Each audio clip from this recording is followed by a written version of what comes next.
नमस्कार बच्चों, स्वागत है आप सभी का आपके अपने YouTube channel Sarvodaya online classes में। जैसा कि आप सभी को पता है कि कल आप सभी के क्लास 11th के सारे महत्वपूर्ण पेपर जैसे हिस्ट्री, ज्योग्राफी, इकोनॉमिक्स आदि का एग्जाम है। तो आज हम उसी एग्जाम के लिए आप सभी के लिए इकोनॉमिक्स के सारे महत्वपूर्ण प्रश्नों को लेकर के आ गए हैं। ध्यान रहे कि ये आपका एक मास्टर वीडियो है, जिसमें हमने इकोनॉमिक्स के सारे पुस्तक और जो भी आपका एक पुस्तक है, उन सारी पुस्तकों के महत्वपूर्ण प्रश्नों को लाने का प्रयास किए हैं। तो प्लीज़ वीडियो को स्किप ना करके वीडियो पूरा देखें, जो कल के आपके एग्जाम के लिए काफ़ी हेल्पफुल, काफ़ी सहायक सिद्ध होगी।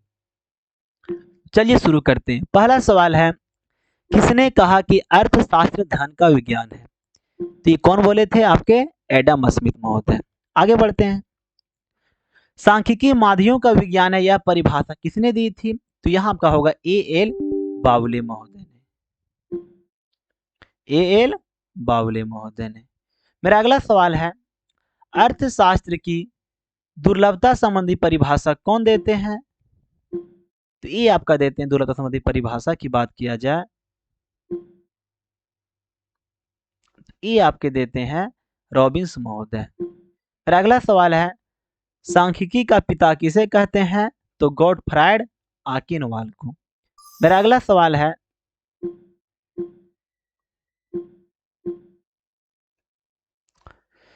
सांख्यिकी शब्द का प्रयोग किया जाता है?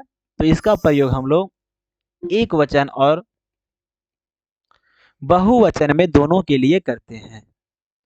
मेरा अगला सवाल है, सांख्यिकी का प्रयोग किया जाता है, इसका प्रयोग जो है से व्यवसायियों के द्वारा, वैज्ञानिकों के द्वारा, अर्थशास्त्रियों के द्वारा, अन्य सभी के द्वारा किया जाता है।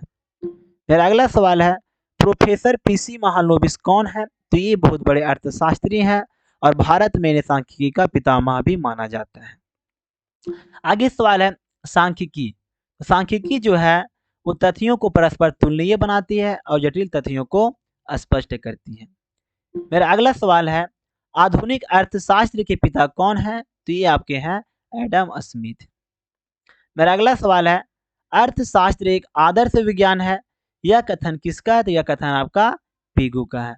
अगर मेरा सवाल रहता कि अर्थशास्त्र एक वास्तविक विज्ञान है, अर्थात ये आपका एक यथार्थ विज्ञान है, तो ये आपका सवाल है, यहाँ पर इसका आंसर बनता मार्शल महोदय। मार्शल महोदय ने रॉबिन्स महोदय ने बोले हैं कि अर्थशास्त्र एक वास्तविक विज्ञान है। मेरा आगे सवाल है, सांख्यिकी से आशा है अथवा सांख्यिकी लागू करते? सांख्यिकी से आशा है केवल समक और केवल सांख्यिकी विधियों से है। आगे सवाल है कि अर्थशास्त्र कला और विज्ञान दोनों है, यह कथन किसका है? यह कथन आपका मार्शल महोदय का है। मेरा अगला सवाल है, अर्थशास्त्र की आधुनिक परिभाषा अर्थशास्त्र की आधुनिक परिभाषा को किस नाम से पुकारा जाता है? तो ये आपका होगा विकास केंद्रित। मेरा अगला सवाल है, सांख्यिकी का सामान्य महत्व है? तो इसका सामान्य महत्व प्रशासन के क्षेत्र में है। उसके बाद व्यवसाय में इसका महत्व है। उसके बाद अगर और इसका बात किया जाए तो इसका महत्व लगभग हर क्षेत्रों में है। विज्ञान में अर्थात आपका ऑप्शन नंबर सभी हो जाएगा। आगे सवाल है कि वेल्थ ऑफ नेशन पुस्तक के लेखक कौन थे? तो ये आपके हो जाएंगे wealth of nation Adam Smith. मेरा अगला सवाल है कि अर्थशास्त्र अध्ययन करता है? तो अर्थशास्त्र जो है वो आर्थिक क्रियाओं का अध्ययन करता है। मेरा अगला सवाल है, सांख्यिकी को अंग्रेजी में स्टैटिक्स कहते हैं, जिसकी उत्पत्ति जर्मन भाषा के किस शब्द से हुई थी? तो ये आपका होती है स्टैटिक्स शब्द से। मेरा अगला सवाल है, निम्न में से आर्थिक क्रिया की शाखा कौन सी है? ये आपको हो जाएगी समष्टि अर्थशास्त्र और व्यष्टि अर्थशास्त्र। आगे सवाल है, एडम स्मिथ की वेल्थ ऑफ नेशन कब प्रकाशित हुई थी? तो ये आपकी हुई थी 1776 में। मेरा अगला सवाल है कि निम्न में से कौन सी आर्थिक क्रिया है? इसमें आपका हो जाएगा उत्पादन भी, वितरण भी और उपभोग भी, इनमें से सभी आपका सही आंसर है। आगे सवाल है, अर्थशास्त्र उद्देश्यों के बीच तटस्थ समान है, किसने कहा था? ये आपका बोले थे मार्शल महोदय ने। मेरा अगला सवाल है, अर्थशास्त्र सीमित साधनों का विज्ञान है, यह कथन किसका है? तो यह कथन आपका रॉबिन्स महोदय का है। आगे है, अर्थशास्त्र में कल्याण संबंधी परिभाषा किस अर्थशास्त्री के द्वारा दी गई थी? ये आपका दी गई थी मार्शल के द्वारा। मेरा अगला सवाल है, अर्थशास्त्र जीवन में सामान्य कारोबार के संदर्भ में मनुष्य के अध्ययन से संबंधित है, यह कथन किसका? यह कथन आपका मार्शल महोदय का है। मेरा अगला सवाल है कि अर्थशास्त्र जीवन के सामान्य कारोबार के संदर्भ में मनुष्य के अध्ययन से संबंधित है। प्रस्तुत वाक्यांश में सामान्य कारोबार का क्या अर्थ है? इसका अर्थ होता है आर्थिक कार्य। ये थे आपके चैप्टर नंबर 1 के सारे महत्वपूर्ण प्रश्न। आते हैं चैप्टर नंबर 2 में। अब ध्यान रहे, इस बार आपकी जो सर्वोदय टीम है, इस बार जो आपकी सर्वोदय टीम है, उस सर्वोदय टीम आप सभी के लिए क्लास 12th की ऑनलाइन एग्जाम के लिए, यानी आप सभी के बेहतर एग्जाम के लिए एक नया प्लेटफॉर्म लेके आ रही है। और आप सभी की 31 मई से, कब से? तो 31 मई से आप सभी की सारी ऑनलाइन कक्षाएं चलेगी सर्वोदय एप्लीकेशन पर। और सारी कक्षाएं आपकी जो है वो चलेगी स्मार्ट क्लासेस, यानी सारी कक्षाएं आपकी स्मार्ट बोर्ड पर चलेगी। तो प्लीज टेंशन नहीं लीजिए। आपका जो है सो 21 मई से, आपका 21 मई से 10 दिन चलेगा आपका डेमो क्लासेस। उसमें देख करके आप हमारे चैनल में ज्वाइन कर सकते हैं। किसी को यहाँ समस्या आती है तो हमारे इस मोबाइल नंबर 6204184607 पर संपर्क कर सकते हैं। आपकी कक्षाएं के लिए कोई भी समस्या आती है तो उसके लिए अभी समय पर कॉल कर सकते हैं। ध्यान रहे कि हमारी जो ऑफलाइन बेंच है वो फिलहाल हजारीबाग में संचालित हो रही है। आपका हजारीबाग में 2 ब्रांच है। फर्स्ट ब्रांच आपका कोर्रा में है, आपका सेकंड ब्रांच है इंद्रपुरी चौक हजारीबाग। प्लीज, आप अगर झारखंड में हजारीबाग से नहीं है, आप कहीं से भी हैं, तो हमारे ऑनलाइन क्लास में आप लोग जुड़ सकते हैं। चलिए आगे बढ़ते हैं। मेरा पहला सवाल है, द्वितीय समांक होते हैं। द्वितीय समांक आपका होता है प्रकाशित आंकड़ा। मेरा अगला सवाल है, निम्नांकित एक निर्देशन विधि के लाभ हैं, तो इनमें से सभी। आगे सवाल है, निम्न में से एक प्रत्यक्ष व्यक्तिक अनुसंधान के लाभ है, तो शुद्धता। आगे सवाल है, भारत में प्रत्येक वर्ष में जनगणना की जाती है, तो 10 वर्ष में। आगे सवाल है, वह व्यक्ति जो आंकड़े को संग्रह करता है उसे कहते हैं, तो उसे हम लोग जो है सो गणनाकार कहते हैं। क्या बोलते हैं हम लोग? गणनाकार कहते हैं। इसी का अन्य नाम है अन्वेषक, प्रेक्षक और अनुसंधानकर्ता। आगे है, किसी अनुसंधान के लिए मूल रूप से संकलित समंक को क्या कहते हैं? तो इसे हम लोग बोलते हैं प्राथमिक समंक या प्राथमिक आंकड़े। आगे है, प्राथमिक आंकड़े होते हैं, ये आपका जो है वो अनुसंधानकर्ता द्वारा एकत्रित आंकड़ा होता है। फिर अगला सवाल है, कहाँ एक आ गए रे?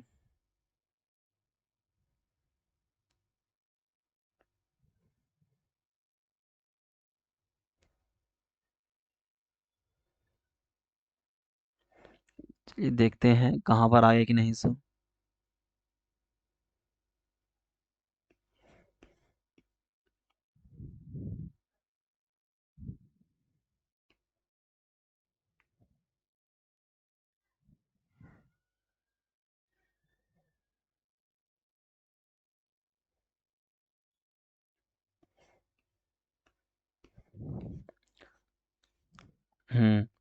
मेरा अगला सवाल है, यदि समय में से कुछ चुनी गई इकाइयों का अध्ययन किया तो उसे कहते हैं, यहाँ समग्र होगा, तो उसे हम कहते हैं प्रतिदर्श अनुसंधान। मेरा अगला सवाल है, संगणना विधि है। संगणना विधि वहां के लिए उपयुक्त होती है जहां पर समग्र जो है सो समरूप न हो। मेरा आगे सवाल है, समग्र की सभी इकाइयों के प्रतिदर्श के चुने जाने के समान अवसर होते हैं, ये आपके होते हैं दैव दर्शन में। कहाँ आपके होते हैं? दैव दर्शन में। कहाँ आपके होते हैं? तो दैव दर्शन में।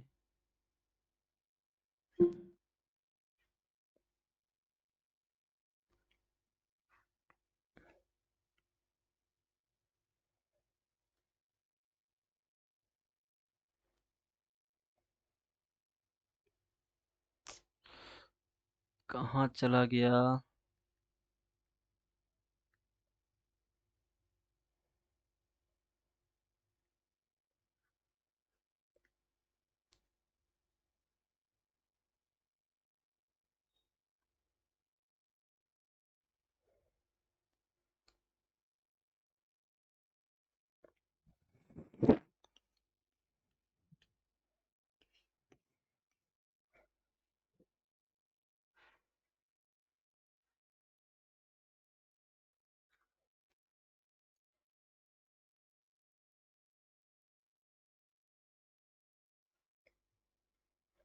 चलिए आगे देखते हैं। मेरा अगला सवाल है यहाँ पर कि द्वितीय आंकड़े प्राप्त करने के लिए किस विधि का इस्तेमाल करते हैं? तो इसमें मुख्य रूप से हम जैसे प्रकाशित स्रोत का इस्तेमाल करते हैं। आगे है समग्र की प्रतीक इकाइयों का अध्ययन किया जाता है। इसका अध्ययन हम लोग संगणना प्रणाली में करते हैं। फिर आगे सवाल है आंकड़ों के स्रोत हैं, इसमें आपका प्राथमिक और द्वितीयक दोनों होते हैं। आगे है प्राथमिक समांक होते हैं। जो प्राथमिक समांक होते हैं वो आपका प्राथमिक समांक जो आपके होते हैं वो मौलिक और संकलित दोनों होते हैं। आगे देखते हैं कि वह व्यक्ति जो अनुसंधान की योजना बनाता है तथा सांख्यिकी अनुसंधान करता है उसे हम क्या कहते हैं? उसे हम लोग अनुसंधानकर्ता कहते हैं। मेरा अगला सवाल है प्रश्नावली का प्रयोग किया जाता है। इनका प्रयोग हम लोग मुख्य रूप से सर्वेक्षण के लिए करते हैं। आगे सवाल है एक श्रेष्ठ प्रश्नावली के गुण है। श्रेष्ठ प्रश्नावली के गुण की बात की जाए इनमें से आपका सभी हो जाएगा। आगे सवाल है डाक द्वारा प्रश्नावली भेजकर सूचनाएं संग्रहित करना उपयुक्त होता है वहां पर जहां पर शिक्षक आपका जो है सो शिक्षित होते हैं। जहां शिक्षक आपका शिक्षित होंगे वही इसका इस्तेमाल कर सकते हैं। मेरा अगला सवाल है कि प्राथमिक समांक अनुसंधान प्राप्त करता है। ई जो अनुसंधान करता है यहाँ पर समय प्राप्त करता है। मेरा अगला यहाँ पर है कि समाचार पत्र किस प्रकार के आंकड़े का स्रोत होते हैं? ये आपका जो है सो प्राथमिक आंकड़े के स्रोत होते हैं। आगे देखते हैं। मेरा अगला सवाल है प्रकाशित आंकड़ों के स्रोत हैं। तो अगर प्रकाशित आंकड़ों की बात किया जाए इसमें आपका प्रमुख स्रोत आपका होंगे तो इसे बोलते हैं हम लोग द्वितीय आंकड़े के स्रोत होते हैं।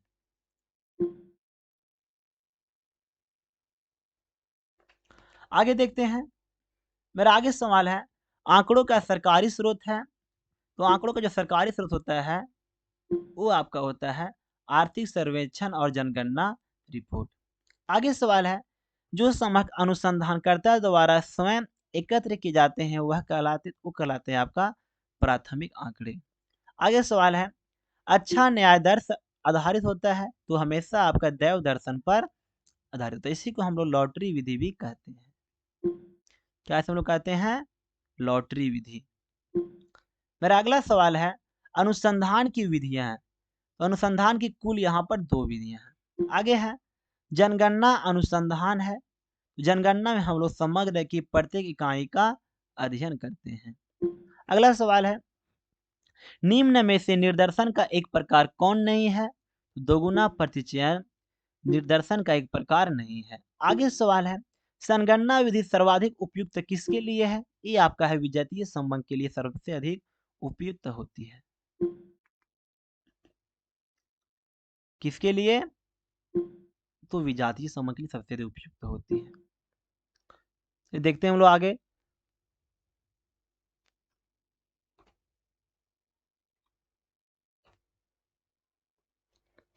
मेरा अगला सवाल है कि लॉटरी विधि से इकाइयों का चयन किया जाता है। ये करते हैं हम लोग दैव दर्शन प्रणाली में। आगे मेरा सवाल है एनएसएस की स्थापना हुई थी।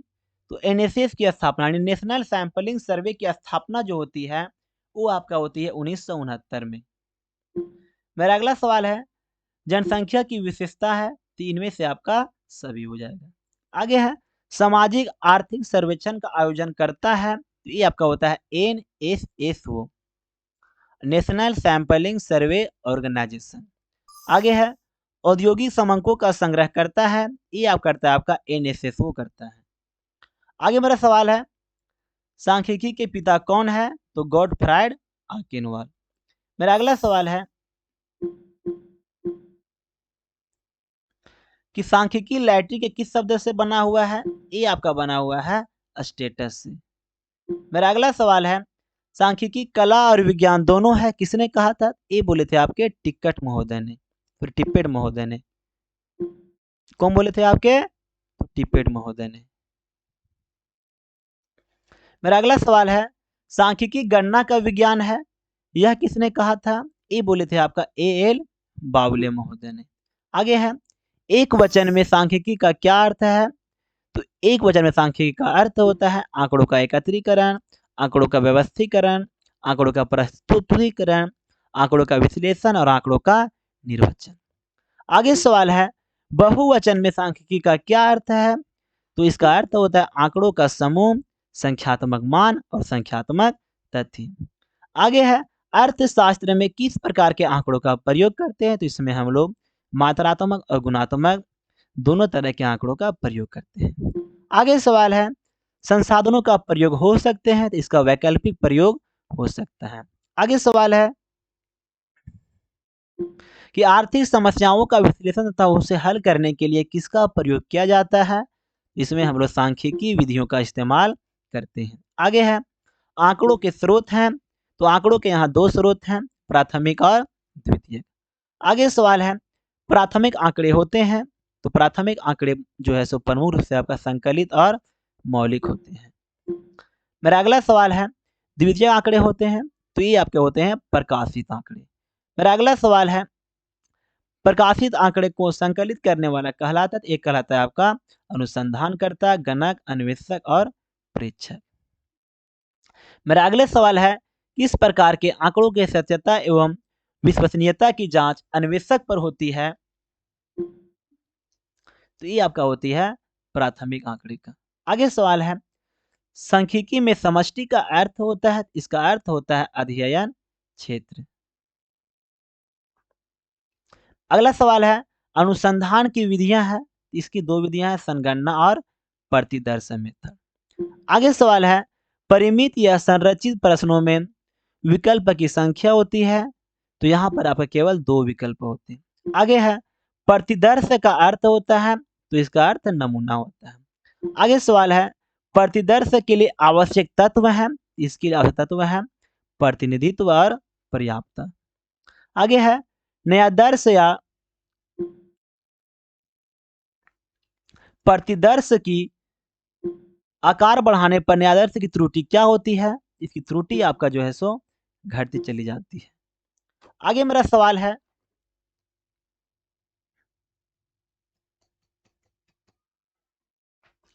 सवाल आगे है, एक अच्छा नया दर्शन किस पर आधारित रहता है? तो हमेशा दैव दर्शन पर आधारित रहता है। आगे सवाल है, किस प्रकार के अनुसंधान में समग्र इकाई का अध्ययन किया जाता है?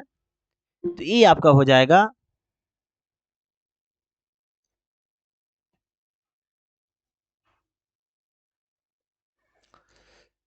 संगणना विधि में। आगे सवाल है, संगणना विधि किसके लिए सर्वाधिक उपयुक्त होती है? ये आपका होती है विजातीय समग्र के लिए। आगे सवाल है, समग्र के एक छोटे से भाग को क्या कहते हैं? जिसे हम कहते हैं प्रतिदर्श या न्यायदर्श। आगे सवाल है कि प्रतिदर्श सर्वेक्षण के क्या लाभ हैं? इसमें कम खर्च बैठता है, कम समय लगता है और कम परिगणना की आवश्यकता भी पड़ती है। आगे सवाल है, भारत की जनगणना कौन करवाता है? तो भारत की जनगणना सेंसस ऑफ इंडिया करवाता है। आगे सवाल है, सामाजिक आर्थिक मुद्दों पर सर्वेक्षण कौन करता है? एक करता है राष्ट्रीय प्रतिदर्श सर्वेक्षण संगठन। आगे सवाल है, 2011 के अनुसार भारत की लिंगानुपात कितनी है? तो भारत की लिंगानुपात 943 है। आगे सवाल है, भारतीय सांख्यिकी संस्थान कहाँ अवस्थित है? ये आपका कोलकाता में अवस्थित है। आगे है, एनएसएस के कितने प्रभाग है? इसे कुल आपके जो है सो 4 प्रभाग है। आगे सवाल है, स्वतंत्रता के बाद भारत की पहली जनगणना कब हुई थी? ये आपका होती है 1951 में। मेरा अगला सवाल है, भारत की जनसंख्या घनत्व कितनी है? तो भारत की जनसंख्या घनत्व की बात किया जाए तो ये आपका जो है वो 382 व्यक्ति प्रति वर्ग किलोमीटर है। आगे सवाल है, सर्वेक्षण की किस विधि द्वारा उत्तरदाता को प्रभावित किया जा सकता है? तो व्यक्ति साक्षात्कार या टेलीफोन सर्वेक्षण के द्वारा। आगे है, चर कितने प्रकार के होते हैं? तो दो प्रकार के, विविक्त चर और सतत चर। मेरा आगे है चैप्टर नंबर 3 जिसका नाम है आंकड़ों का संगठन। चलिए कुछ सवाल यहां से भी देख लिया जाए। तो पहला सवाल है, समग्र के एक छोटे से भाग को क्या कहते हैं? तो समग्र के एक छोटे से भाग को हम लोग निर्दर्श या प्रतिदर्श कहते हैं। मेरा अगला सवाल है, कि निम्न में से कौन सा चर खंडित है। ये आपको छात्र की संख्या। अब थोड़ा सा ट्रिक यहाँ लगाओ कि जिसका मान पॉइंट में या दशमलव में नहीं आ सकता है या नहीं आएगा, उसी को बोलते हैं खंडित चर। इसी को विविक्त चर भी कहा गया है। जैसे विद्यार्थी की संख्या, क्या इसका मान पॉइंट में आएगा? क्या बोलेंगे कक्षा में 4.5 विद्यार्थी बैठे हुए हैं सो? नहीं बोलेंगे, उसे बोलते हैं खंडित चर। मेरा आगे सवाल है, तथ्यों को उनकी समानता एवं विशेषताओं के आधार पर क्रमबद्ध करने की क्रिया है, ये आपका कहलाती है वर्गीकरण। मेरा अगला सवाल है कि जब निचली और ऊपरी दोनों सीमा पर विचार करते तो उसे हम क्या कहते हैं? इसे हम लोग बोलते हैं समावेशी श्रेणी। जैसे कि मान के चलो,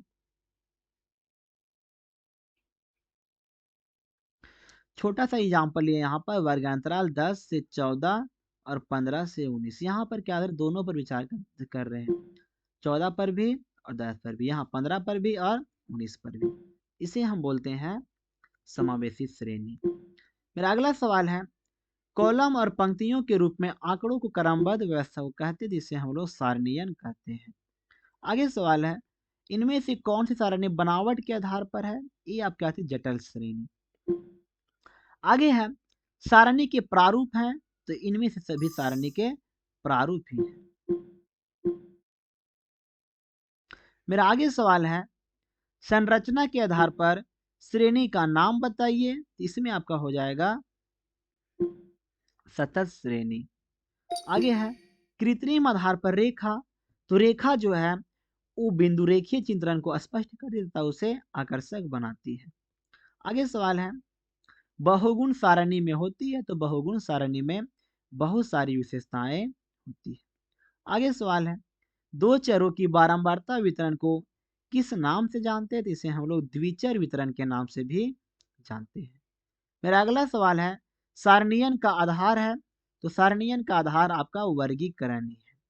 आगे सवाल है, किसी समग्र में एक मद जितनी बार आती है उस मद को क्या कहा जाता है? तो उसे हम लोग आवृत्ति कहते हैं। क्या कहते हैं? उसे हम लोग आवृत्ति कहते हैं। आगे है, सारणीयन परिणाम होता है, तो सारणीयन आपका जो है वो सारणीयन का परिणाम होता है। आगे निम्नांकित श्रृंखला 10 से 14, 15 से 19, 20 से 24, 25 से 29 है, ये आपका होती है समावेशी श्रेणी। अब ध्यान रहे, जिसकी ऊपरी सीमा और अगले की निचली सीमा समान नहीं है उसे बोलते हैं समावेशी श्रेणी। और जहां पर एग्जाम्पल लेते हैं, मान के चलो 10 से 15, 15 से 20, दोनों समान है, इसे बोलते हैं हम लोग अपवर्जी श्रेणी। आगे सवाल है कि वह सांख्यिकी श्रेणी जिसमें एक वर्ग की उच्च सीमा, जैसे एक तुम्हारा वर्ग है 10 से 15, दूसरे की निम्न सीमा होती है, इसी की जो उच्च सीमा दूसरे की निम्न सीमा होती है 15 से 20, तो कहा जाता है, तो इसे हम लोग कहते हैं अपवर्जी श्रेणी।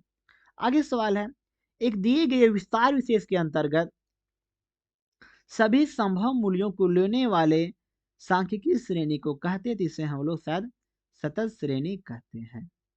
अगला सवाल है, समय अनुसार वर्गीकरण में आंकड़ों के वर्गीकरण का आधार होता है, तो यहाँ पर आपका जो है समय एकदम उसका आधार होता है। आगे सवाल है, वर्गीकरण आंकड़ों को व्यवस्थित करने की प्रक्रिया है, इसे हम लोग जो है विभिन्न वर्गों के संबंध में तथ्यों के समूहन के रूप में व्यवस्थित करने का प्रयास करते हैं।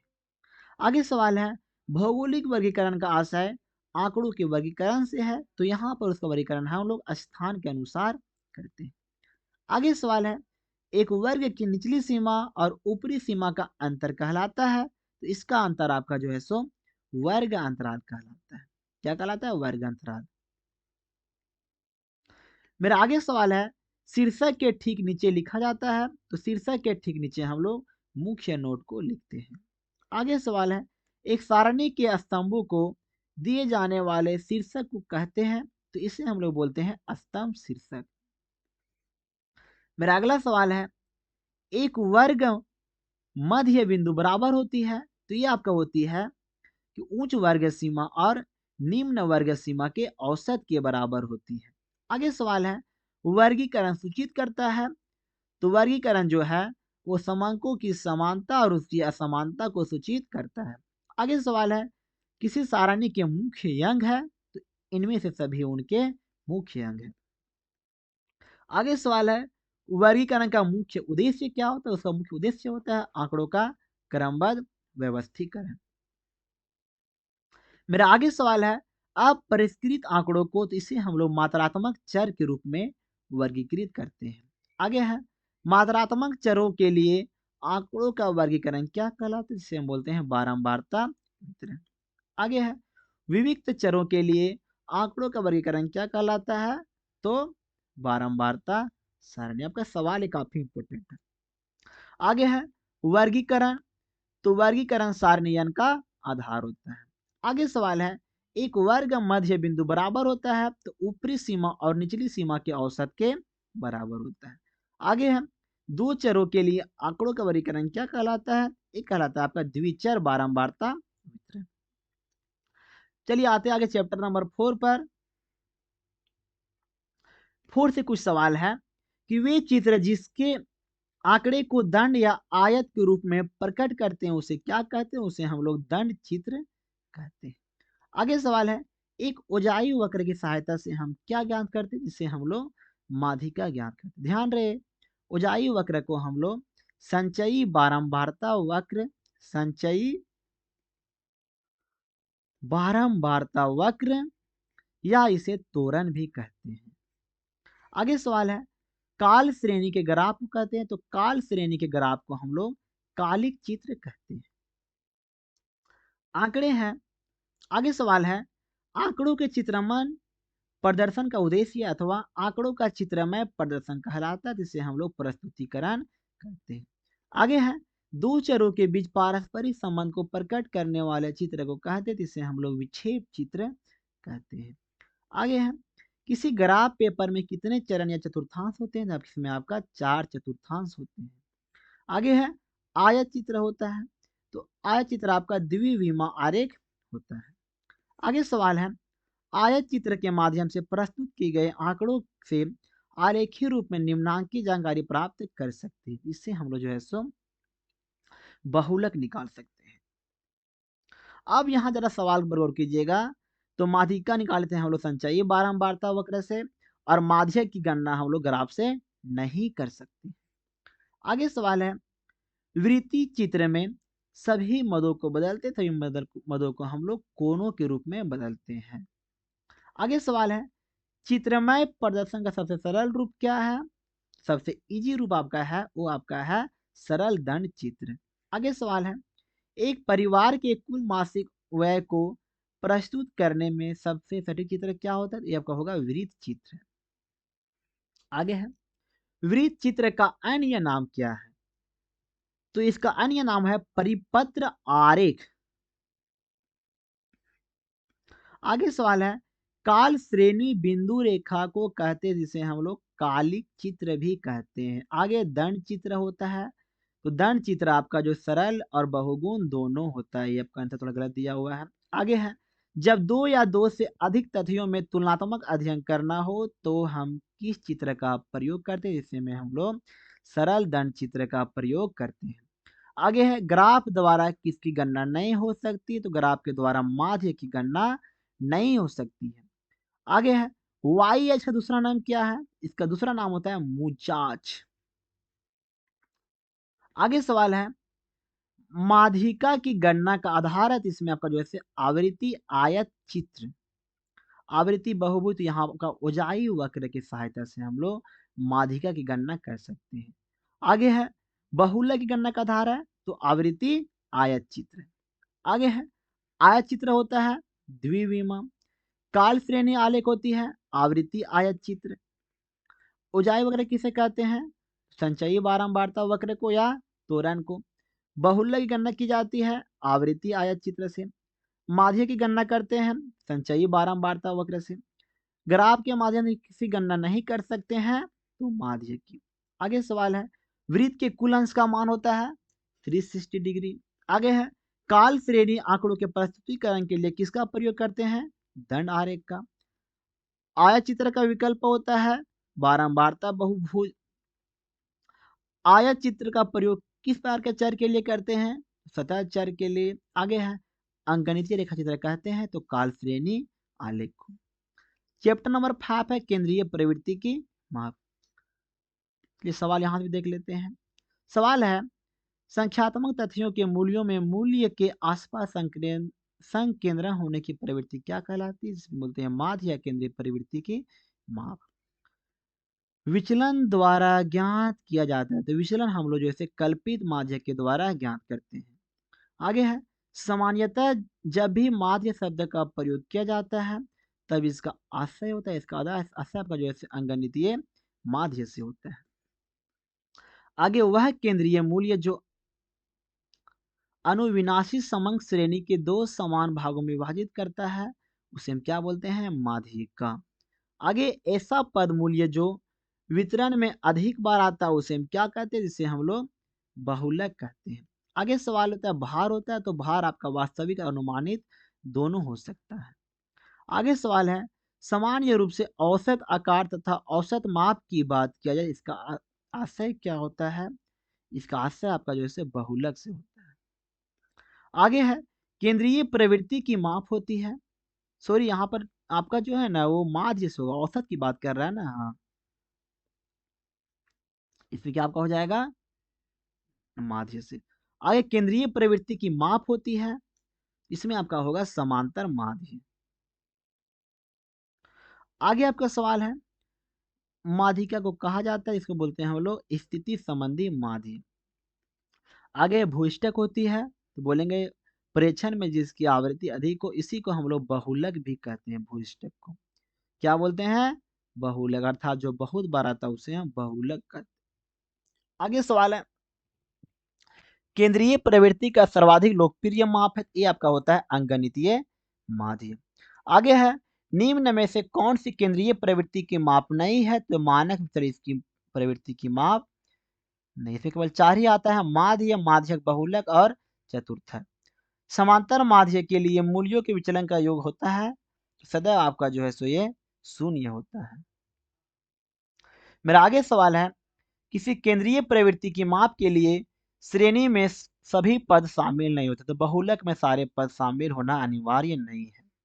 आगे तैयार कपड़ों के माध्य आकार के लिए उपयुक्त केंद्रीय प्रवृत्ति की माप क्या होगी? ये आपका हो जाएगी भूइष्टक।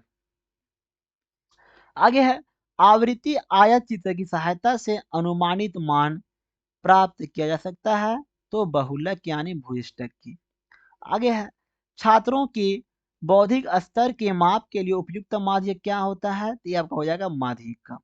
आगे है, द्वितीय चतुर्थक का आता है, तो निम्न चतुर्थक को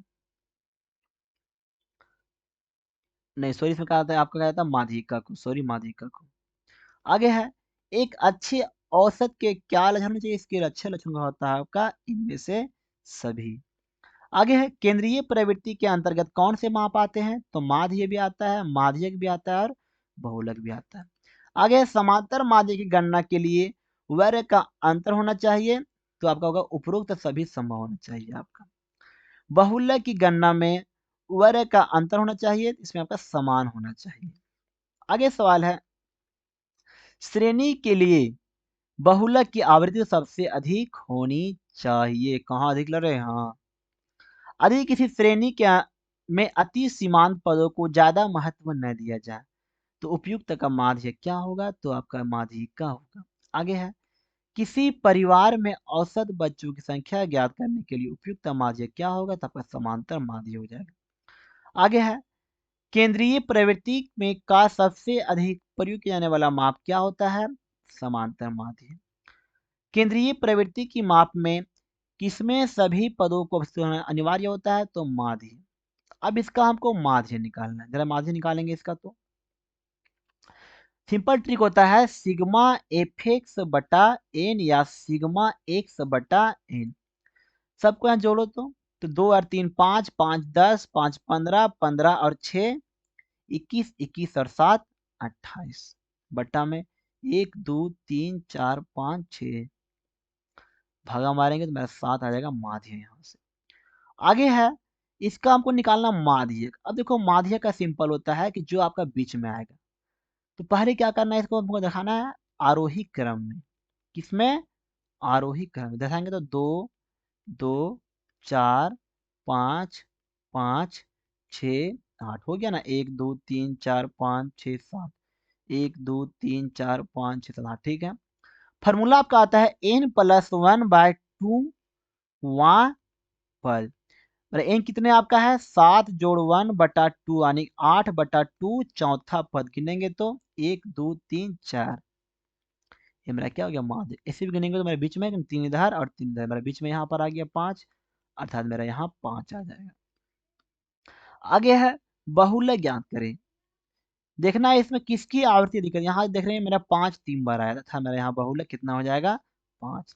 आगे है केंद्रीय प्रवृत्ति की कौन सा वितरण को 2 बराबर भागों में बांट देती है, तो माध्यक। आगे है कौन आंकड़ों को 4 बराबर भागों में बांट देता है, तो चतुर्थक। आगे सवाल है कौन आंकड़ों को 100 बराबर भागों में बांट देता है, तो शतमक। आगे है केंद्रीय प्रवृत्ति की माप में किसका मान अधिक हो सकता है, तो बहुलक की। आगे मेरा है परिक्षेपण की माप। तो सवाल आपका है अधिकतम और न्यूनतम मूल्य के बीच के अंतर को क्या कहते हैं हम लोग, तो परास। आगे है चतुर्थक विचलन का सूत्र क्या होता है, तो Q3 बराबर होता है Q3 माइनस Q1/2। आगे है किसकी गणना में प्लस और माइनस के चिन्हों को छोड़ देते हैं, तो माध्य विचलन में। आगे है चतुर्थक विचलन को और हम क्या कहते हैं, इसे हम लोग बोलते हैं अर्ध चतुर्थक परास। मेरा अगला सवाल है Q1 का मान क्या होता है, Q1 का मान क्या होता है, किसी को पता है तो बोल सकते हैं, नहीं पता है आप लोग को, समझ गए हम लोग। Q1 का मान होता है कहाँ लिखे, हाँ इसका मान आपका होता है n+1/4 वां पद, ठीक है ना। Q3 का मान होता है 3 × n+1/4 वां पद, और विचलन का मान होता है Q3 माइनस Q1/2 भी पढ़े हम लोग। आगे है कौन सा विचलन सभी मदों पर आधारित होता है, तो कौन माध्य विचलन। आगे है कौन सा विचलन या वितरण की बात किया जाए पैमाने पर स्वतंत्र नहीं होता है, तो मानक विचलन। आगे है कौन सा विचलन परिक्षेपण की माप में सर्वाधिक प्रचलित होती है, तो मानक विचलन। आगे है मानक विचलन को और क्या कहते हैं, तो प्रमाप विचलन। आगे है परास विचलन गुणांक का सूत्र क्या होता है। आपका सवाल यहाँ से बहुत अच्छा पूछता था ऑब्जेक्टिव में, तो हमें इसे भूलना नहीं है। तो मेरा पहला है परास विचलन गुणांक, इसका सिंपल फॉर्मूला होता है L माइनस व एस बटा L प्लस एस, ठीक है ना। आपका L जो है आपका होता है वो होता है लोअर लिमिट, आपका इस होता है आपका अपर लिमिट, यानी कि जो आपका होता है न्यूनतम बोल सकते हैं पद माइनस अधिकतम पद प्लस न्यूनतम पद प्लस अधिकतम पद। आगे है चतुर्थक विचलन गुणांक का सूत्र क्या होता है, इसका सिंपल ट्रिक होता है Q3 माइनस Q1 बटा Q3 प्लस Q1। आगे सवाल है माध्य विचलन गुणांक का सूत्र क्या होता है, इसका होता है आपका तो माध्य विचलन बटा आपका होता है माध्य। आपका विचलन गुणांक सूत्र क्या जैसा आपका होता है, तो इसका फॉर्मूला आपका होता है कि मानक विचलन यहां लिखते हैं हम लोग मानक विचलन बटा माध्य इंटू 100, ये फॉर्मूला आपका है विचलन गुणांक सूत्र का। आपका सवाल यहां से पूछ सकता है 1 नंबर में, तो इसमें जो है आपको चुकना नहीं है। आगे है कौन सा विचलन चरम मूल्यों से प्रभावित नहीं है, चरम मूल्यों से प्रभावित नहीं होता है, तो चतुर्थक विचलन। आगे है कौन सा विचलन अपने औसत से विचलनों पर आधारित होती है, तो प्रमाप विचलन या माध्य विचलन। आगे है लॉरेंज वक्र होती थी आपका परिक्षेपण मापने की एक रेखीय विधि होती है। मेरा आगे यहाँ पर सवाल चैप्टर नंबर 6 से है परिक्षेपण की माप, इसको कर लिए ना, अच्छा हाँ 2 बार रिपीट कर दिया सॉरी। चैप्टर आपका अगला यहाँ पर है सहसंबंध, इसमें देखते हैं हम लोग कि सहसंबंध किसकी मापन करता है? तो दो चरों के बीच गहनता एवं दिशा का मापन करता है। नोट यहाँ पर है कि सहसंबंध सप्रसरण का मापन करता है, न कि कार्यकरण का। सवाल पूछेगा कि सहसंबंध किसका माप नहीं करता है? तो कार्य कारण संबंध का माप नहीं करता है। आगे है, जब चर की दिशा एवं गति एक ही साथ होती है तो उसे क्या कहते हैं? उसे हम धनात्मक सहसंबंध कहते हैं। आगे है, जब चर की दिशा एवं गति विपरीत दिशा में होती तो उसे क्या कहते हैं? उसे हम ऋणात्मक सहसंबंध कहते हैं। आगे है, सहसंबंध मापने की प्रमुख सांख्यिकीय उपकरण क्या होती है? तो प्रकीर्ण आरेख, कॉर्ल पियर्सन का सहसंबंध गुणांक और स्पीयरमैन का कोटि सहसंबंध। आगे है, दो चरों के बीच सहसंबंध गुणांक होता है तो -1 से +1 के बीच में। आगे है, जब दो चरों के मान समान दिशा में परिवर्तित होते तो उसे क्या कहते हैं? उसे हम धनात्मक सहसंबंध कहते हैं। आगे सवाल है, उच्च परिणाम धनात्मक सहसंबंध होता है 0.71 से 75 से 1 के बीच। आगे है, उच्च परिणाम ऋणात्मक सहसंबंध होता है तो -0.75 से -1 के बीच। आगे है, सहसंबंध गुणांक 1 है तो उस सहसंबंध को क्या कहते हैं? तो उसे हम लोग पूर्ण सहसंबंध कहते हैं। आगे है, किस प्रकार का सहसंबंध दो चरों के बीच रेखीय संबंध के संख्यात्मक को दर्शाता है? दिखाता है आपका कॉर्ल पियर्सन का सहसंबंध गुणांक। आगे है, स्पीयरमैन का कोटि सहसंबंध किसके द्वारा विकसित किया गया था? तो स्पीयरमैन के द्वारा। आगे है, किसका सहसंबंध गुणांक चरम मूल्यों पर प्रभावित नहीं होता है? तो स्पीयरमैन का। आगे है, किसका सहसंबंध गुणांक गैर रेखीय है? तो स्पीयरमैन का। मेरा अगला चैप्टर है सूचकांक। सवाल पहला है, किस प्रकार के सूचकांक में मदों के सापेक्षिक महत्व को ध्यान में रखा जाता है? तो भारित कीमत सूचकांक को। आगे है, भारित कीमत सूचकांक में किसका प्रयोग भार के रूप में किया जाता है? तो आधार अवधि की मात्रा का। आगे है, भारित, यहाँ होगा भारित कीमत सूचकांक में इसे हम क्या कहते हैं? इसे हम लोग बोलते हैं लेस्फेयर का कीमत सूचकांक। आगे है, जब भारित कीमत सूचकांक में वर्तमान विधि के भार को रूप में प्रयोग किया जाता है उसे हम क्या कहते हैं? उसे हम लोग पासे का मूल्य सूचकांक कहते हैं। और ध्यान दीजिए, जब यहाँ भार के रूप में हम लोग आधार वर्ष का प्रयोग करें उसे हम क्या बोलते हैं? लेस्फेयर का कीमत सूचकांक। याद रखना है। आगे है, उपभोक्ता कीमत सूचकांक को और किस नाम से जानते हैं? तो इसे कहते हैं हम लोग निर्वाह सूचकांक। आगे है, किस प्रकार का सूचकांक खुदरा कीमत में औसत परिवर्तन को मापता है? तो उपभोक्ता कीमत सूचकांक। इसका अन्य नाम है निर्वाह कीमत सूचकांक। इसका प्रयोग करते हैं मजदूरी समझौता में, आय नीति में, कीमत नीति में और किराया नियंत्रण में। आगे सवाल है, थोक कीमत सूचकांक का प्रयोग कहाँ करते हैं? इसका प्रयोग करते हैं हम राष्ट्रीय आय के मापन में, पूंजी मापन में और मुद्रास्फीति को मापने में। दोस्तों, ये थे आपके सारे महत्वपूर्ण प्रश्नों के आंसर। अगर आपको वीडियो अच्छा लगे इसे लाइक और शेयर जरूर कीजिए और हाँ, चैनल को सब्सक्राइब अवश्य करें। मिलेंगे नेक्स्ट वीडियो में।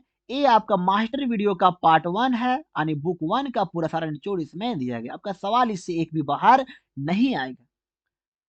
बस तुरंत अभी ला रहे हैं आपके लिए मास्टर वीडियो पार्ट 2, जो आपका होगा सेकेंड बुक का, और उसमें इस तरह से हम बुक के सारे निचोड़ को लाने का प्रयास करेंगे। आपका भी सवाल एक भी इससे बाहर नहीं रहेगा।